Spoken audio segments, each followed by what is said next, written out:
அஸ்ஸலாமு அலைக்கும் வரஹ்மத்துல்லாஹி வபரகாத்துஹு. அப்துல் பாசித் அல் புகாரி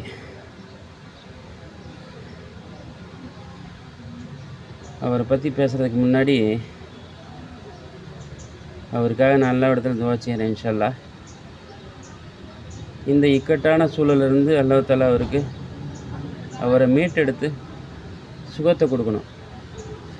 அவர் மீண்டும் இந்த தவா பணிக்கு இன்னும் வீரியமாக செயல்படணும். இந்த தவா பணிக்கு செயல்படணும். அதுக்கு என்னுடைய ஆதரவை நான் அவருக்கு தெரிவிக்கிறேன். நிச்சயமாக என்னுடைய ஆதரவை அவருக்கு தெரிவிக்கிறேன். முடங்கிடக்கூடாது, கண்டிப்பாக முடங்கிடக்கூடாது.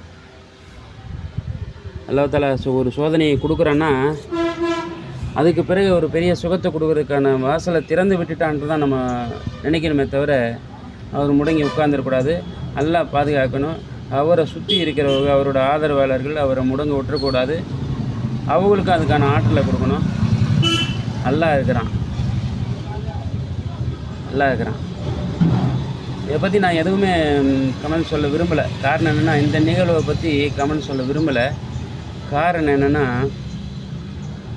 ஏற்பட்ட சமூகத்திலேயே நம்ம இருக்கிறோம். ஒருத்தரை பற்றி கிடைச்சா போதும் அப்படின்னு சொல்லிட்டு அவரோட தனிப்பட்ட வாழ்வை யூகன்ற பேர்லேயும் அவதூறுன்ற பேர்லேயும் பரப்பக்கூடிய அந்த சமூகம் எனக்கு ரொம்ப வேதனையாக இருக்குது. என்னடா இது, இப்படிப்பட்ட சமூகத்தில் பிறந்துட்டோமா அப்படின்னு சொல்லிட்டு வேதனையாக இருக்குது. அதெல்லாம் பாதுகாக்கணும். எதுவுமே இதை பற்றி நான் கமெண்ட் சொல்ல விரும்பலை.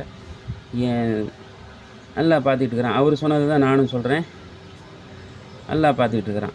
அல்லாஹ் கூலி தருவான். அதுக்கான கூலி எல்லாம் தருவான். அவருக்கு சீக்கிரத்தில் சுகத்தை கொடுப்பான் ரப்புல் ஆலமீன்.